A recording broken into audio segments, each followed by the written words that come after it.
everybody, to the inaugural episode. It's a rebranding. You know Julian, you know myself, Steve Buchanan here, but this is our first episode of the rebrand. Panel B podcast. Oh yeah, she gone. She dead.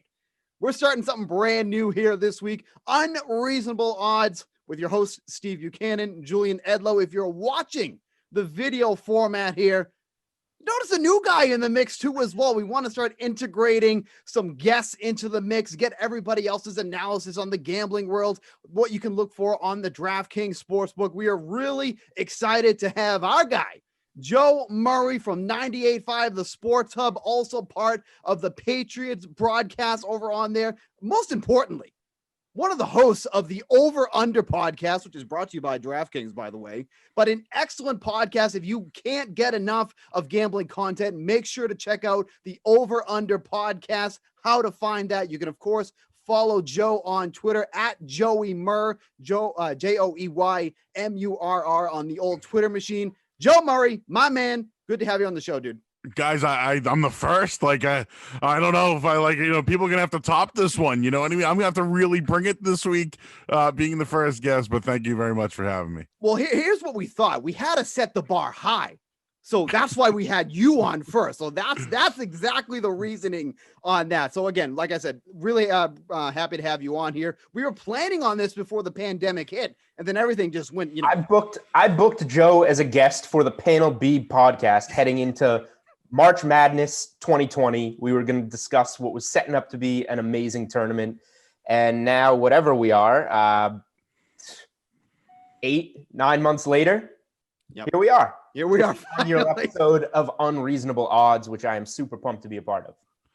And, the format's not going to change. We're still going to be talking about all the NFL lines on the DraftKings Sportsbook. These guys who are so much more knowledgeable about mostly everything than I am, but they're going to talk some college basketball and some college football. I'm going to sit here, smile, look pretty while they do that, but they have all the information for the upcoming week as well. But guys, let's just get right into what's coming up this week in the NFL. I'm going to start off here with my favorite bet of the week, and you guys can react to it.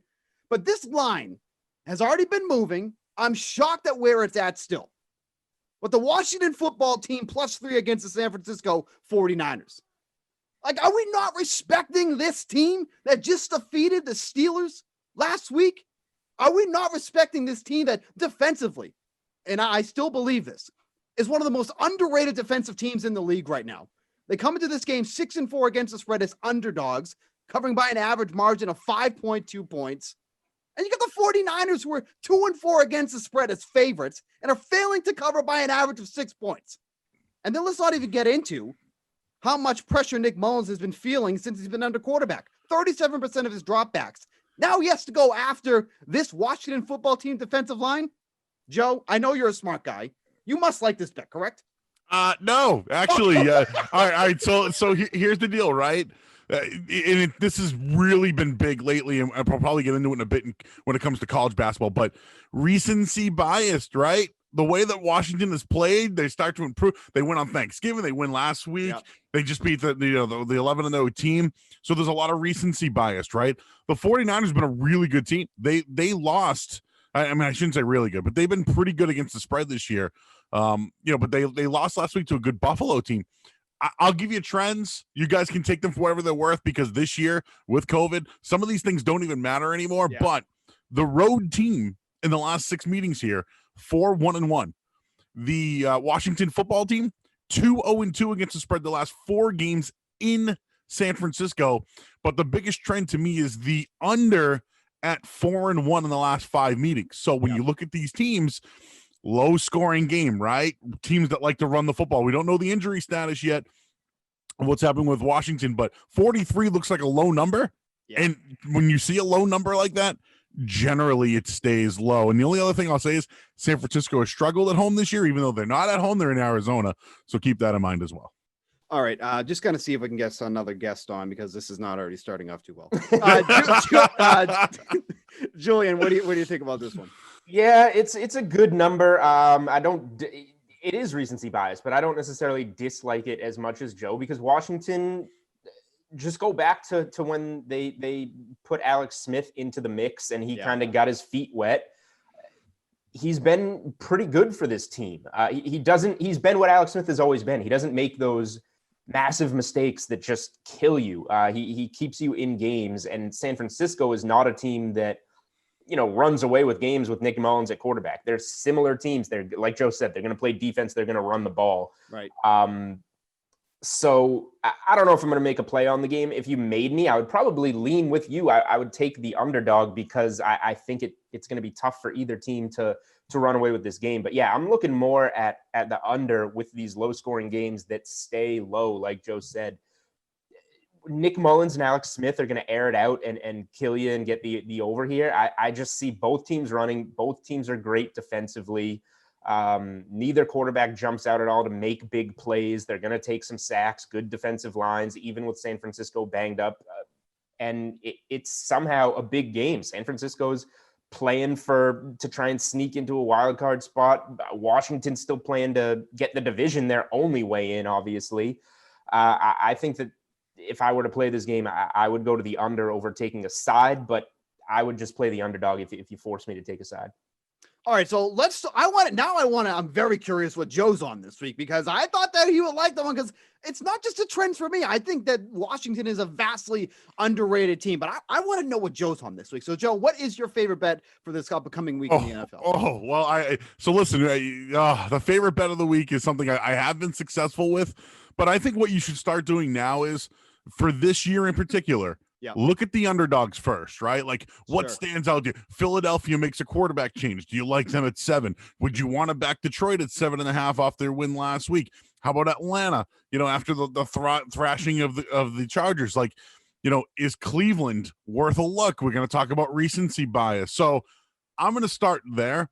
I think Baltimore beats Cleveland this week. Cleveland's at home. We saw them have that great outing in the first half last week.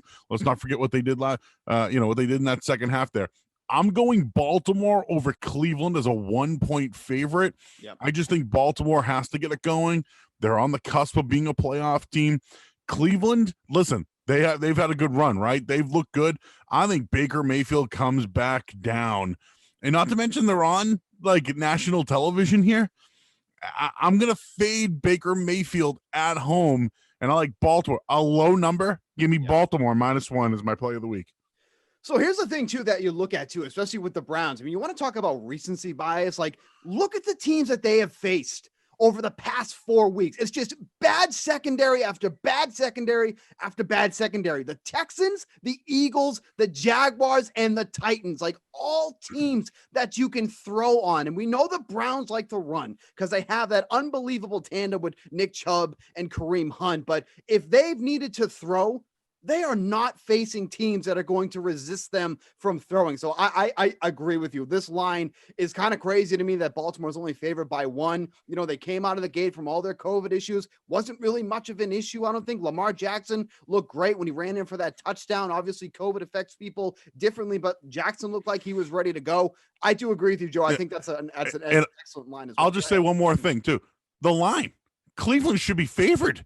Right? Yeah. They after what happened, both teams won, both teams covered, but like Cleveland should be a legit favor here. So Vegas obviously is looking at it as good run defense versus a good running team. So just looking at the line alone, that's what I'm looking at. And I'm still not totally convinced. I mean, Baltimore still could be the better overall team here. They've had plenty of hiccups this season, but they're favored slightly on the road here, and that tells us something. Just from a DK Sportsbook perspective, as we shoot this on Thursday, the -1 is -112 for Baltimore, and the money line's -114. So I don't know, too close there, but bet them both. Avoid the push, avoid the 1-point push, lay the 2 cents of juice, and let's take the money line here. But yeah, we're 3 for 3 on this one. It's Baltimore. Baltimore is more desperate. Baltimore needs this one more. I'm sure the Ravens feel like I had that Thanksgiving game circled for a while. Give me Baltimore plus 170 on the money line or whatever it was in Pittsburgh at the time when it was a 3.5, 4-point spread. And then the game's played almost a week later, and Baltimore's missing 25% of its roster, including the quarterback. And that one was just doomed from the start, even though Baltimore did pull out the cover. So the Ravens need to make up some ground here, solidify a wild card spot, and bring some momentum into the postseason, because they're going to be playing some tough games, probably on the road. if they're going to get to where they want to get in the AFC. So Cleveland is, skating on a little bit of a high, and they have not been higher this season than they are now. There's not a better time to say that the Browns are going to regress than right now when they're red hot and coming off a massive victory, which even though they were never in, jeopardy of losing that game, they stalled in the second half. They were up huge, and Tennessee came all the way back to the point that they were never going to win, but they made it like a one possession game. So the Browns can certainly, puke all over themselves, as we're used to the Cleveland Browns doing in their history. So this is a huge game. We know what happened the first time around in this matchup. Baltimore absolutely beat them down in week 1. I do like the Ravens on Monday Night Football here. And just real quick, too, from a DFS perspective, Baker Mayfield is likely going to be, a popular play if you're doing the Thursday through Monday slate, because obviously, what he's done over the past few games. But this is just such a bad spot for him, especially when you have the full slate of games open, because like I said, Baker Mayfield has faced so many bad secondaries over basically the past month. And now you're facing a drastically different secondary here with the Ravens. So I think that's something to be leery about too. If you're playing that full Thursday to Monday slate, it's just kind of be careful there of Baker Mayfield. I know his numbers have been extraordinary over the past month, but this is not the matchup I think you want to target Baker Mayfield. Julian, what do you have for this week? What's something that's catching your eye? Honestly, what's catching my eye is a couple of plays on Thursday Night Football. So I'm going to get to those when we loop around to Patriots and Rams. I will say, I'm not going to be locking in any bets until Sunday when we get to this actual card. Just because, like we talked about last week, that's how this season is going. My best bet could be on Saturday night when we find out the Broncos don't have a quarterback, and then you run to try and mash the Saints before before it comes off the board. Those are the best bets at this stage of the season, given the madness that we have going on in the NFL. I have different places that I'm leaning on the board. I'm scrolling through things. One that catches me, and I think it maybe is a little bit of a square play, but the Colts -3 in Las Vegas. I'm curious what you guys think about this one. I think this is a weird line. Last week, I was absolutely positive that the Raiders would bounce back from a beatdown at the hands of the Falcons and just roll over the Jets because they're right in the wild card mix. They needed it so much. Vegas lost that game. And then the Jets gave it back to them to ensure that they will remain sitting in the number 1 spot when the NFL draft rolls around.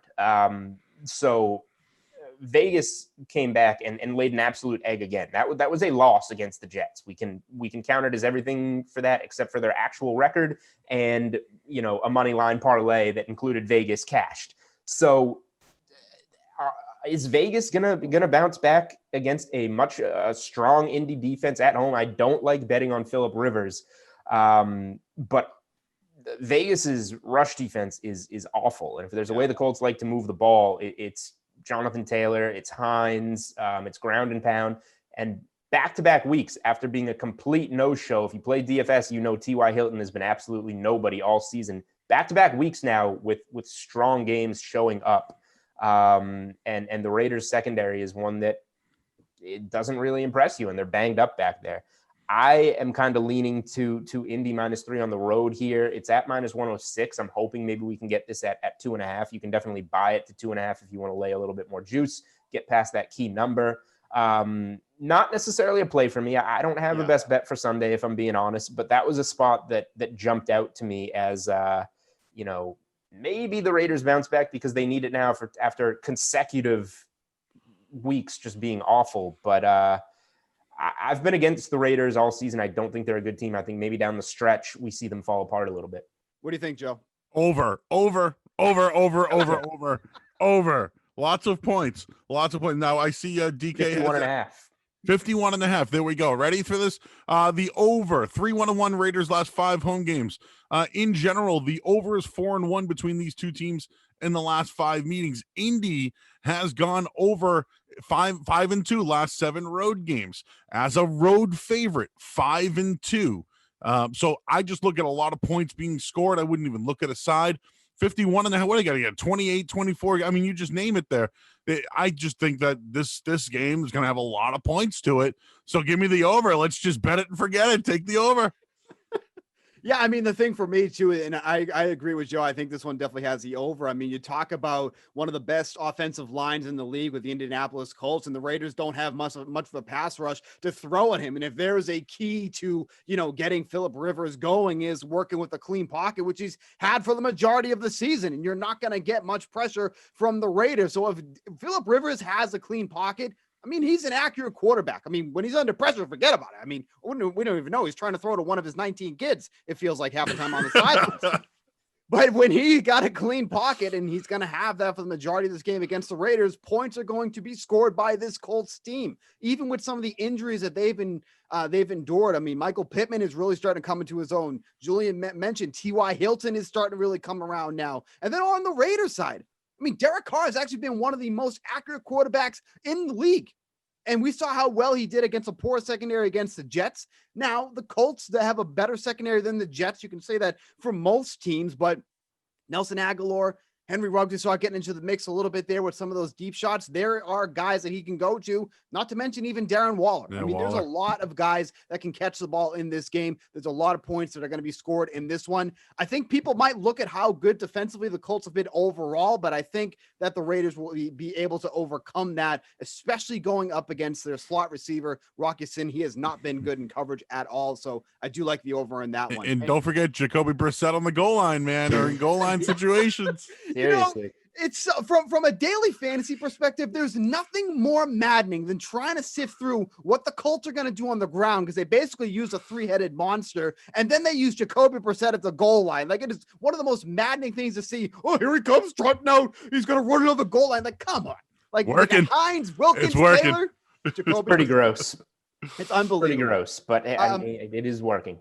One other play I wanted to throw out here too as well, before we got to move over to the Thursday game, is I'm kind of digging the under with Atlanta and the Chargers. It's currently set at 49 and a half. I know right this now. is a weird take. Woof.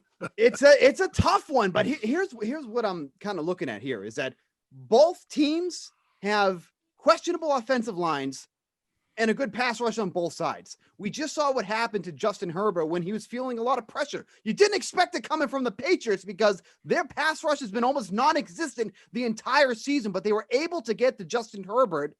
And then you have Matt Ryan. I don't know if he's just getting too old, but I feel like he's not reading incoming pressure at all. And that's a big reason why he's been sacked 31 times on the season. So this just feels a little bit too high. And this is not because the Chargers were shut out last week. This is not where I'm getting this from. I would have liked this under even if they scored, points in that game against the Patriots.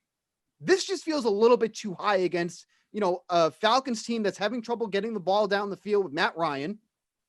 And then a Chargers team that with Justin Herbert, when he's under pressure, that's been kind of his kryptonite so far in his rookie season. So asking for 50 points to hit the over kind of feels like a lot for me. And I already can tell that Joe is not a big fan of this one. Well, here's the deal.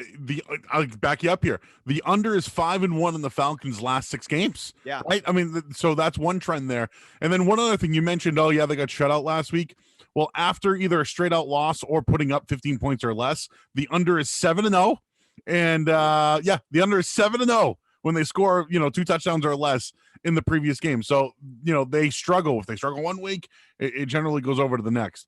I'll just throw out this trend, take it for what you're worth. The road team is 4-0 against the spread the last 4 meetings. The underdog is 4-0 against the spread in the last 4 meetings between these two teams. So, the under may be a play, but at least you have a little bit of a trend on a side on that one. But again, take the trends for what they're worth this year, man. Throw them against the wall and then eeny, meeny, miny, mo. Julian. So this total is tough because you never want to say that you know what you're going to get from the Falcons or the Chargers. We do know one thing. Anthony Lynn is still on the sideline. So there is that too. Oh, still till today, right? Right. What is that worth? Is that good for an under? Is that good for an over? They gave up 21 points on special teams last week. That's not good. Yeah. I kind of lean to Atlanta. I don't know if I'm going to bet this game. I probably will not, but I lean to Atlanta -2.5 on the road here. Matt Ryan, like you said, has been slowing down, but they've been competing in these games. We just saw them stay close with New Orleans last week. I don't think the Falcons are quite as bad as their record indicates. And, you know, Atlanta's defense, like we're talking about this under trend, it has turned a bit of a page since the coaching change, I think is where you bookmark that and say, this is where the change happened. So if one team I'm more confident in defensively in this game somehow, I guess it's going to be Atlanta, especially against a rookie quarterback, get some pressure on him, cause some mistakes. We just saw Herbert have some big time regression last week against the Patriots. So, you know, he is human. He's not quite what he's been made out to be so far. I think that Atlanta, you know, the veteran quarterback, he's got good weapons. He's got the better defense right now. I think that this is a game that the Falcons should get by a field goal or more. It's, you know, not going to be a landslide. It's not going to be something I'm probably going to bet on. But if you said, hey, make a play on this game, you got to pick a side or the total, I would probably go Atlanta -2.5 here. All right. So last call before we move to Thursday. Does anybody have anything else they want to hit on for Sunday, Monday? Yeah. How about the Tampa Bay Buccaneers off a bye week -6.5? Like, I don't know, man. It's probably been a bad 2 weeks for both Brady and Arians, right? Yeah. I mean, it's probably been a bad week. We know the Patriots record off a bye, right? Well, let's not forget it's Tom Brady's record off a bye too. So 6.5, I'll bite, right? 6.5. The last meeting years ago, Minnesota won this match, so it really doesn't matter. But I just look at it as a bounce back for the Bucs against a team that went into overtime a week ago against one of the worst teams in football. Let's call it what it is, okay? But Tampa Bay needs this win. The Vikings are 1-4 against the spread the last 5 meetings in Tampa Bay. They're 2-6 in the last 8 meetings overall. Only thing that concerns me, the underdog is 4-1 against the spread the last 5 meetings. But throw that out the window. Give me the Bucs -6.5. Minnesota's been struggling too. They had a bad loss mixed in there. Oh, Cowboys lost to the Cowboys and went down to the wire with Jacksonville. I am so worried about the matchup for Justin Jefferson. Justin Jefferson is obviously their primary slot guy, and we just saw what Tyreek Hill did a couple of weeks ago. No, Justin Jefferson's not Tyreek Hill. Let's make that perfectly clear. Yeah. But they struggle so bad against slot receivers, and now you probably have, you know, a candidate for rookie of the year, offensive rookie of the year with Justin Jefferson, and how the connection has been really a nice rapport with Kirk Cousins over this week. And then even Adam Thielen, like that Buccaneers secondary has been crumbling, absolutely crumbling. Like they were one of the best defensive teams in the league for about the first 7 or 8 weeks. This is a completely different team. It looks like defensively. I'm not saying that the Minnesota's this offensive juggernaut by any means, but man, it is hard to like the Buccaneers in this spot for me, just because they have so many weapons that they have to go against with Dalvin Cook, Adam Thielen, Justin Jefferson. Like I know the Buccaneers are loaded on offense too, and the Minnesota's definitely a team you can throw on. Man, this is just one of those classic games where Kirk Cousins will just pull one out of his, you know what, and just and because the spread's so large, like that's just kind of how I feel with the Buccaneers right now. They can't be trusted in my opinion. Kirk Cousins 1 o'clock game, right? That's what he's known for. Coming off the bye though, you have to think that Tampa's going to make some adjustments here, especially with the last thing that happened being Tyreek Hill's 200-yard, 2-touchdown quarter or whatever it was. They can't be that dumb that they're not going to adjust here in terms of, you know, bringing some help over the top on guys like Justin Jefferson. So both teams will be 7-6 if Minnesota wins. Believe that?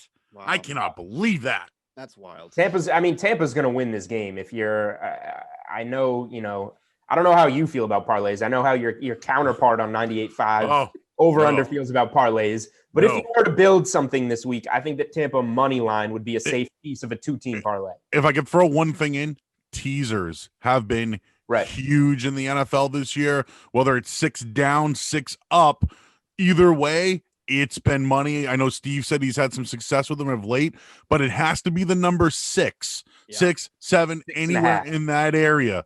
And this is a perfect spot for a Tampa Bay. And again, it's not great to go through the 0. You won't do it here, but they have been very good the last at least 8 weeks or so. Steve didn't even know what a teaser was when the NFL season started. And then I went like 5-0 on teasers in like week Now he's a 2, maniac. week 2, and then Steve's all in. Steve's sending me these like 17 teasers every week. All with green letters next to him, by the way. All right, so yeah, I'm a huge teaser guy. Let's roll with this for a second before we go to Thursday night. Let's say we're using Tampa at 6.5. That gets them down to minus a half a point. That's a pick 'em. You just need the win there. What are some other teaser pieces we like? Just looking at key numbers, you can get Tennessee down to 1 at Jacksonville. That's a game they should win. A game that I was going to bring up before we went to Thursday night, you can get Kansas City down to -1 at Miami, but Kansas City has not covered. I think we're at 4 games in a row, and Miami is the best team in the NFL against the spread. That's a game I want to talk about outright a little bit. What do we got for let's lock Tampa in? What do we like as a second leg of this one? And then how do we feel about Kansas City and Miami? Ooh, that's a good one. That's a good question. See, I don't know if I trust Tennessee right now. I don't know. Yeah. So like, I don't know if I'd go down on them. And I don't even know. I would not go up on Jacksonville, even though they've been a covering machine, right? Yeah. I'm saying I don't know where my second leg comes from here. It might be the Dolphins. It might be, but again, do you want Kansas City is yet to cover a spread in 3 weeks? Yeah. Yeah, but they've been good going down on the tees, though. You know what I'm saying? Ooh, Kansas City lets too many teams hang around. That's their problem. I agree. But the thing is, are they going to lose this game? Miami's offense has been lackluster, and Pittsburgh's coming off a loss. Pittsburgh also won't play until Sunday night at Buffalo, where they're underdogs. If Kansas City wins this game and Buffalo loses in a matter of, less than a week, in a matter of 6 days, Kansas City goes from 2 games back of the 1 seed to in the 1 seed. If Pittsburgh loses to Buffalo, that is. But all they have to do is do their part and then sit back and watch Sunday Night Football. Oof. So Kansas City needs this win to potentially, go to bed on Sunday night with the 1 seed. Great question on that second leg. Takes again, 2. Again, Miami KC is a contender. I don't even know if you want to mess with the Jets or Seattle for that matter. Either one. And then the Eagles have a new quarterback, right? So, like, do you want, they could still lose by 2 touchdowns and you don't cover. The Saints Eagles for me this week is a huge stay away. Just Taysom Hill at quarterback. We don't know what Jalen Hurts is going to be. I personally like Jalen Hurts. And the Saints don't have really any film on him, which I think helps Philly. But is he going to beat the Saints in his first? Is he going to contend with the Saints in his first start? I don't know. That's a game I'm curious to watch and see what happens. And I like Jalen Hurts. I'll be rooting for him. He made me some money back in Bama back in the day a bunch of times, but I don't know about that game. Yeah, and we talked about total too. Like, I don't even know if I'd bump Indy Vegas up to 8. Here we go. Let's transition into Thursday Night Football. Okay. Your teaser piece. You tease the under in Thursday Night Football from 44.5 up to 50.5, and take the under in Rams Patriots, and you put the Bucks in. That would be my teaser. I kind of like that one. I'm kind of digging that one. So I was on this morning with our affiliate here in Boston, and I gave out the under 45. What is it right now at DraftKings? 44. 44.5. So the local guy had it at 45 at one point. It's now down to 44, so maybe they listened. But I lean under in this game. The total's gone under in 7 of the Rams' last 9 games overall. The last 7 meetings, it's gone under 5-2 on the under. Now, just a couple of things real quick about this matchup. People are going to lean the Patriots for the simple fact that in this spot, Bill Belichick, whenever he's 6 points, 5 points, whatever you want to call it, I think it's 4.5 now. It's going down. But in these spots, Bill Belichick is very good. 10-5 against the spread when he spotted this amount of points. Check this out. The Patriots have won 10 of their last 11 on Thursday Night Football. When they play on Thursday Night Football, they played 11 games and have won 10 of them. But the one last thing I'll throw out here, guys. Cam Newton, this will be his 10th appearance on Thursday Night Football. He's bad. 3-6 straight up, 2-6-1 against the spread on Thursday night. Historically, he might be the worst Thursday night football quarterback in history. And the last one we remember, his last game for Carolina, 52-21 loss to the Steelers. So, woof, he's been bad as it is, but he's been really bad on Thursday night football. Yeah. So now he's on the short week with the core injury, which, he hasn't topped 100 yards in back-to-back weeks. So here's where I'm looking. I wrote up the best bets article, Thursday night best bets on the DK playbook. When I wrote it up, it was 44.5, and I locked it in at 44.5. I am on the under for many of the reasons that Joe said. You look at both of these teams, both are 8-4 to the under this season. They're both top 7 defenses in terms of points allowed per game. The Rams are allowing just over 20 points per game. The Patriots are allowing just over 21 points per game. The Patriots offense, we know what it is. It's not good moving the ball, and this Rams defense is very strong. Going to get pressure on Newton, decent against the run. It's not going to be very pretty for the Patriots in terms of moving the ball, I don't think, here, especially on the short week against a good coach, against a good defense. And then you look at what's my last point here? Goff, I guess, he plays up and down to his competition. He has those massive games airing the ball out, and then you get in a game like this that's a tighter, lower scoring game. And he just, doesn't have it. So this is one, and these two coaches against each other, McVay has never been able to figure out Belichick defensively. Look back to the shootout we were supposed to see in the Super Bowl, finished 13-3 when the Rams had their best offensive season. And, the Patriots were still at a good offensive team with Brady. So this is definitely an under for me. And before we get your thoughts on this game, Steve, I'm just going to go to the second play that I wrote up here. Juice is coming in on the under 185.5 passing yards for Cam Newton. I have locked in the under here. Wow. Getting bet down. 185 passing yards. Here we are. Cam, first of all, short week. We just talked about how historically bad Cam is on Thursday Night Football. He is banged up. He's probably not feeling that great just a few days after facing the Chargers, even though he didn't have to throw it too much. He's going against one of the better defensive lines in the NFL, good secondary players like Jalen Ramsey. And we know the Patriots don't have many pass catchers.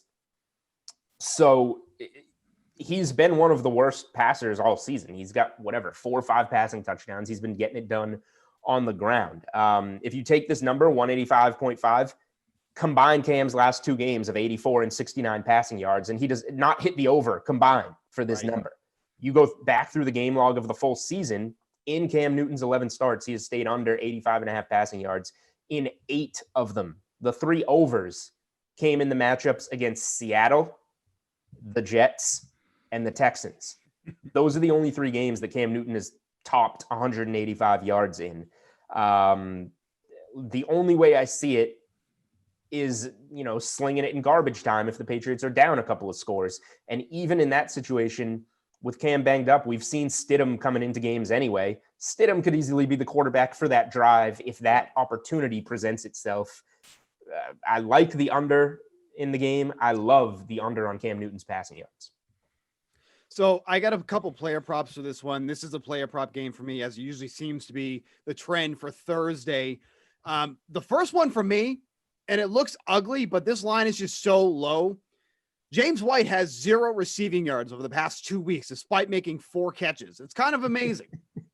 He's only at 18.5 in this game against a Rams team that allows yardage to pass catching running backs. Damian Harris is not that guy. There's no Rex Burkhead. This is way too low of a line for a guy that's gone over 30 numerous times already this season. So that is absolutely in play for me here. It's a little juiced up. It's at minus 141, but there's a reason why it's at 141, because this is a line that's just too soft, in my opinion. And if Cam Newton can't get the ball down the field, which has been the trend basically all season long, except for the first couple weeks against a good Rams secondary, he's going to go to James White. That's his preferred target in those situations. Over 18.5 yards at minus 141. Bite the juice. Just take it there. The other one I love a lot too is over 60.5 receiving yards for Cooper Kupp. So we're expecting Stephon Gilmore to be shadowing Robert Woods. So that should open up even more for Cooper Kupp, who is second on the team in overall target share, first on the team in red zone target share. That's maybe a good anytime touchdown score right there as well with Cooper Kupp. But I know he spreads the ball around a lot, but this is going to be a matchup that's going to be probably one of the better matchups for him in coverage, because he is going to be drawing Jonathan Jones in the slot. So I think Cooper Kupp over 60.5. He can easily go over that total. We've seen him do that in the first quarter of some of these games. This is a matchup, I think, not in the first quarter, but I think he should absolutely go over 60.5. Those are my two favorite ones. If you want to sprinkle on the anytime touchdown by Cooper Kupp as well, which is at plus odds, that's one to go look at as well. Just real quick, I've been betting Cam Newton first touchdown every week. It's got the local has it at 350. DraftKings has it at 600. So let's get it at plus 600 at DraftKings right now. First touchdown of the game, Cam Newton. And just one other one. Damiere Byrd is Cam Newton's favorite target. It's ugly, right? It's ugly. Well, I see it right here. Damiere Byrd over yards. Yep. Give me the over 37.5 yards for Damiere Byrd tonight. All right, let's wrap this show up. You guys talking about some college sports. I'm going to sit here and smile, but you guys can get into that, and that will wrap up this inaugural edition of the podcast. So take it away, Julian. Come on, Bucks. Diversify yourself a little bit here. Joe, it's college hoop season. Steve doesn't care.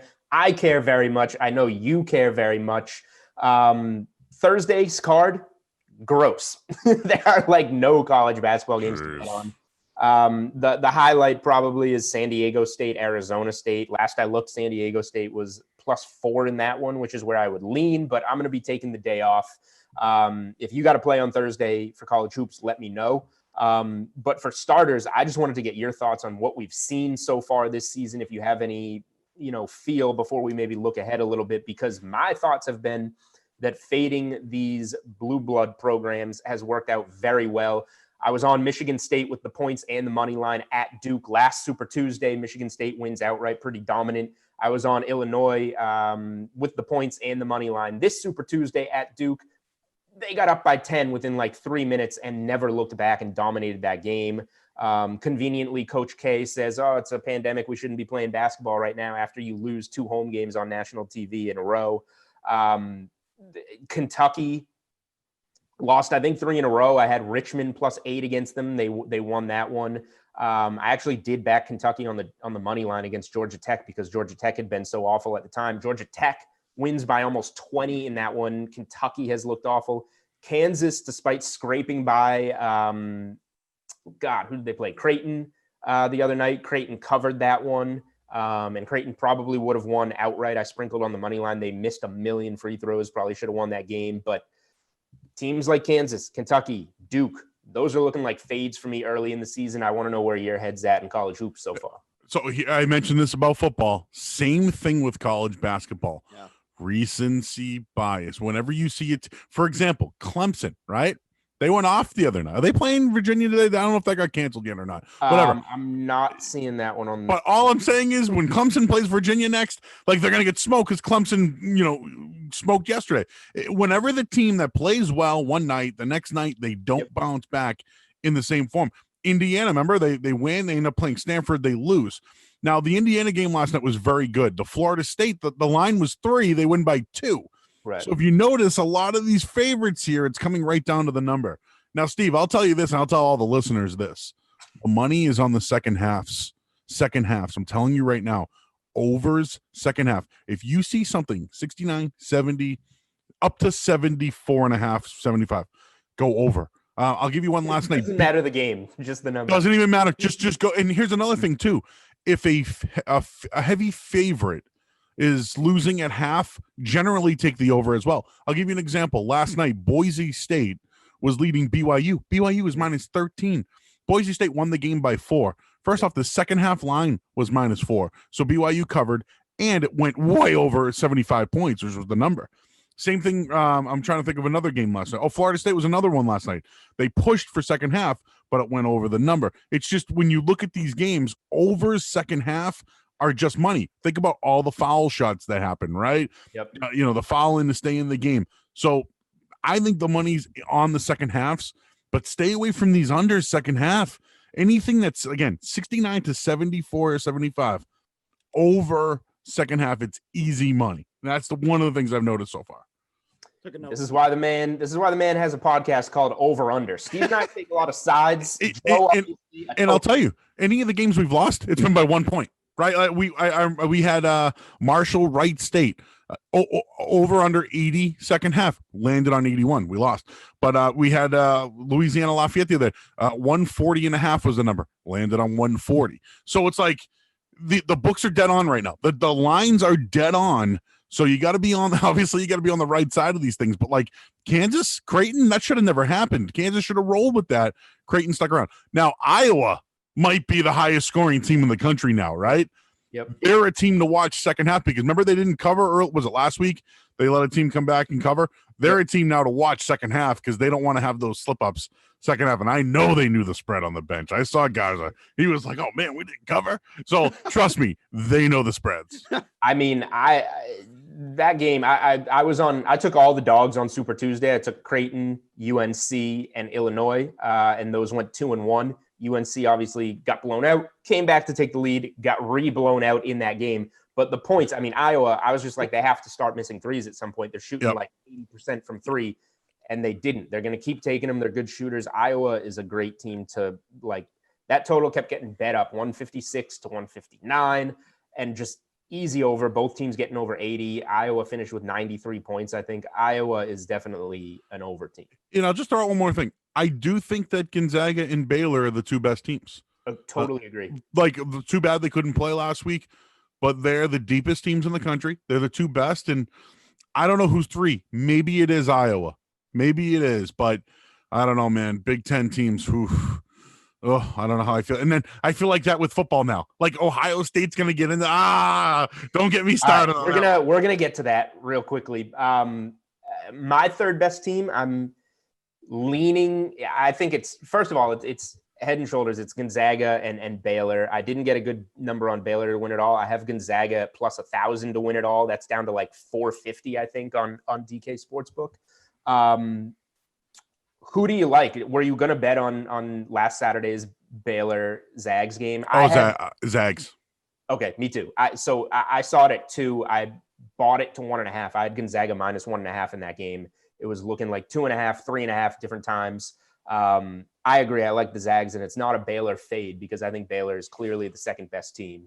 And Baylor off a big win. It was another reason why I was fading off it. Right. Recency bias. Baylor. That one fits the spot and the timing of the matchup more than, if these teams go head to head at another point. My third best team, I'm leaning Illinois. I really like them, but that one's open for debate. There's not that much on the college basketball betting card. I will say the biggest game of the weekend comes when everybody's going to be watching the NFL. Sunday at 3:00, Baylor and Texas play. Texas is a pretty experienced team. They returned 99% of minutes from last season. They hung tough with Villanova. They beat UNC already. I'm curious to see what the number is going to be on that one, but that's as much as I've been on Texas this season. If that one is in the neighborhood of like 5 or less, I'll be looking at Baylor. I don't know if you have a take on that one before we move on to college football. I think that Baylor is a really deep team. Texas plays a lot of defense. They're much better. They got the Kid Sims in the middle. To me, it's Baylor, right? It's Baylor all day. Baylor until we see them slip up, pretty much for me. Yeah, and I tried to get a look ahead line. There's no look ahead line. 5.5 right now. Okay. DraftKings, hey, 5.5 Baylor. I have the look ahead line right now, 5.5 minus 112. No total yet, but yeah, Baylor at 5. Oof. That's a lot of points for me. All right. We'll see when that one rolls around. Real quick, we're going to touch college football. I know we've been talking a lot. Steve's telling me to shut up. So let's talk about the who gets in, who doesn't thing with Ohio State, because I am very torn. I don't think 5-0 should get you in. They're going to get into the championship game and probably beat Northwestern and go 6-0 and then get into the 4th spot, most likely in the college football playoff. Part of me thinks you need to prove yourself and play more games. Like it's Thursday. BYU and Coastal Carolina did it. Book a game. Find an opponent, play a game on Saturday. You can do it. Get yourself another game. But at the same time, it's also not totally Ohio State's fault that they haven't played so many games, and you can only do what you can do this year. In my mind, Ohio State is a team that if they got the games they were supposed to get, they clearly would have won and been in. So I feel bad denying them because I think it's obvious their talent, but they didn't play the games. So it sounds like you're out on them being in. I'm being kind of a wuss and not taking a really hard stance or taking it. I lean to putting them in because I think they, on talent, deserve to be in. But talk to me here. Well, I don't think they convincingly beat Indiana this year. True. So like, Indiana is now still 8th in the country. Here's the deal. And anybody that's a fan can talk about this, whether you watch it or not. Alabama's 9-0. They're the best team in the country. They could beat the Jets tomorrow if they played. Yep. Notre Dame has the best defense. They are the best defense. They beat a really good Clemson team, granted without their starting quarterback, but they went into overtime. It was a good game. I think Clemson belongs. I don't care what anyone else says. I don't care what you say about the ACC being down this year. The ACC is 4 or 5 teams in the top 25, not to mention Miami plays North Carolina this weekend. So for me, yeah, it is Alabama, Notre Dame, Ohio State, Clemson. But Ohio State played 5 games that were never challenged at all whatsoever. Nope. Texas A&M has 1 loss, and it's to Alabama. So what? And they can't even play in their conference game. Florida, who granted has a loss, has to play Alabama. I hope Florida knocks off Alabama. It won't happen. I hope that Florida knocks off Alabama. I hope that doesn't happen. Yeah. And then Cincinnati, right? Where do they just stand again? Twiddling their thumbs again at 9-0, not with an opportunity. And then Iowa State. I know they're 8-2, but like they've come around. And then Coastal would just be like the best story in the world. They'll fight anybody. It's like the kid at the park, right? I'll fight anybody. They'll take on anybody. But that's it for me. It's Alabama, Notre Dame, Clemson. Those are the 3 best teams. For sure. I'd probably say Ohio State is the 4th best team, but we didn't see them enough. In Texas A&M, they have a quarterback that I think is going to be a 2nd, 3rd round pick in Kellen Mond, and Florida has Kyle Trask. I know they had a slip up this year. But to me, an SEC school, 2 SEC schools with losses to Alabama is better than anything the Big Ten had to offer this year. That's just my opinion on it. And I think Justin Fields is overrated, but that's just my own. Yeah, I don't disagree. Those resumes are way better than Ohio State's resume. It's just, is Ohio State good enough to pass the eye test to get put in there? And we'll see. It's going to be an interesting call. I really hope that Florida doesn't beat Alabama because I have a million futures on Alabama winning the SEC. Alabama's so good. They're so good. This might be their best team, dude, and it's not even one that like we put up there, right? Yep. Like it's not the Jerry Jeudy days and everybody like that. Nope. They're just so effectively good. So I have Alabama. I think DK Sportsbook has them up now at either even money or minus 125 or so to win it all. I can tell you this. Root for the underdog, damn it. Let's get some of these underdogs in there. I'm sick of Ohio State. Let's get something new in there. And you know what? Maybe Bama's even odds. And maybe Notre Dame won't choke in a big game finally. True. All right. So I'm sitting on Bama plus 140 to win it all. That's great odds. Great odds. I have Bama minus 130 to win the SEC from before the season. Wow. I have the Bama money line to win the SEC tied in with a bunch of things like Clemson to win the ACC. You can parlay these things on DK Sportsbook to win the conferences. So I'm rooting for Clemson next Saturday. I'm rooting for Bama next Saturday. I don't have to mess around with points, which I love. Just need them to win their conferences. Real quick, is there a play that you do have this Saturday? Because I'm pumped for next Saturday, December 19th, and these big conference championship games. I'm going to be doing a lot then. The biggest game on the board is probably that UNC Miami game that you mentioned. If I do anything, I'm probably mostly going to take Saturday off and just get ready for the 19th and load up there. But Florida is still looking to impress to get in. They still feel like they're going to have a shot to beat Alabama and get that 4 spot. They're going to have to blow the doors off LSU first. They're also looking to get Kyle Trask, the Heisman. And if there's a defense you can put up big numbers against, that is LSU. We just saw Alabama blow doors off LSU early. I'm looking like Florida first quarter, Florida first half, getting those type of things in on the 7:00 Saturday night game. Otherwise, I'm just going to be taking it easy. How do you feel about the Florida LSU? And you got to play for Saturday. Oh, Florida's gonna roll LSU. LSU just went, they're not gonna play in a bowl now. They got so many issues going on. But the over has been something to look at in LSU games. So I might take a look at that. The one I'm staring at, I'm circling it. I'll give a shout out to my boy Dan Lifshatz. He's not a fan of the team Illinois. Not a fan whatsoever. If you ever listen to our podcast, so Northwestern, they're in the Big Ten championship game, and you know what? They're going to win by double digits, over 2 touchdowns. Give me Northwestern double digits at noon over Illinois in a nice little rivalry game. There we go. Heard it there first. All right. I mean, I don't know if I'm going to bet real quick. I don't know if I'm going to bet Miami UNC. Who 2 wins good that game? quarterbacks, though. I'll tell you that much. Who wins? Just tell me who wins the game. The spread scares me. Miami's That wasn't the question. Okay, I like Miami. The spread Okay. scares me. It's 3. It's 3. It is. I have no clue what's going to happen in that game. Now, I'm not gonna pretend I do. North Carolina was 5 against Notre Dame, and now they're 3 to Miami. Yep. Scary. Miami does not have the defense of Notre Dame. Now, Derek King to me I think he's turned himself into a pro quarterback. I do. Damn good. 6th, 7th round pick. Nothing Right. to write home about, but he is the most dynamic quarterback in the country. And Howell, kid's got a good arm. He sticks around another year. He might be the number 1 pick, possibly in the next year. Oh God, give me Miami, even though I don't like it. I don't know. I'm not telling you to give a bet. I'm not giving a bet either. All right, Steve, great work on that stuff. What's your best bet?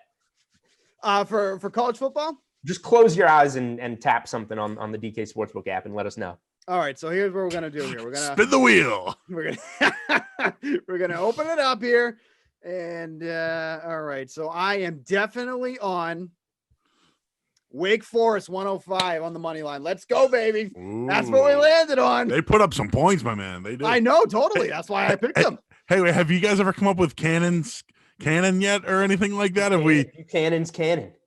Yeah, we got a lot of segments at. Okay, I just want to make sure that It's the first episode of Unreasonable Odds. We have to start generating some segments. Yeah. Coming up with some good names. Yeah. We have one called "What's Tuin." We just kind of look at what's happening with Tua every week, Well, but back when NBA was going, we had Buck in the Dark when I would pick 2 teams for a parlay, and honestly, it actually hit like multiple times. So I mean, there you go, man. Steve, besides not doing college sports, Steve, you're like the face of when people say no teasers, no parlays. It's just Buchanan right there, right? There's right, besides not doing college sports, Steve also doesn't do NBA, which makes you wonder what is he doing around here. You know what though? You stick to what you're good at: football and baseball. It covers the entire calendar year, so don't you worry your pretty little head. That is going to do it for the first edition of the Unreasonable Odds podcast. Really excited to have Joe Murray, 98.5 the Sports Hub. Is it the Patriots recap? Is that what you're on? Patriots post game. It's with postgame? big 2 Murrays, Big Jim and Joe. You don't know which ones. If you saw us both, you're like, which one's Big Jim? But now you know my face. Big Jim and Big Joe. And of course, be sure to check out the Over Under podcast. That is one of the best gambling podcasts that I know of. Definitely something you want to check out. If you want Presented by DraftKings. Presented by DraftKings. Absolutely. If you want to follow Joe on Twitter, which you should anyways, kind of like Julian, he gives out a number of plays all the time at Joey Murr on Twitter. Make sure to follow him there. We will see you guys next week. Who knows who we'll have on next week? Maybe nobody, maybe 5 people. Who knows? This podcast is going off the rails. Will you stop interrupting? This podcast is going off the rails. We're really happy that DraftKings is sponsoring us here. Really excited to get this going for the upcoming season, years, whatever. For Steve Buchanan, for Julian Edlow. I can't say people's names. For Julian Edlow, Joe Murray. See you guys later.